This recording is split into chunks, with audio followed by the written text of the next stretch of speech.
Түркістан облысы, Отырар ауданы, Сейіт Қасым Әшіров атындағы жалпы орта мектептің 3-ші А сынып оқушысы Әсілбай Балханым, сынып жетекшім Күнпейіс Әсемкүл.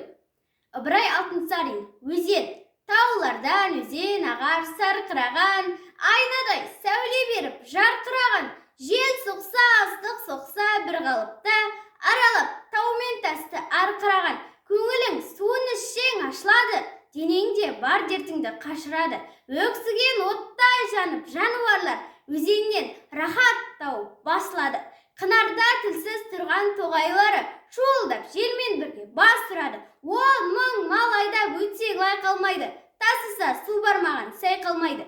Тасыған өзен судың қуатымен көк шығып шөп бітпеген жай қалмайды. Ел қыстап күн көреді жаныбында, дәм болар алуан балығында, тас-таста, алтын таста сынамаққа, сонда да аққан өзен қалыбында.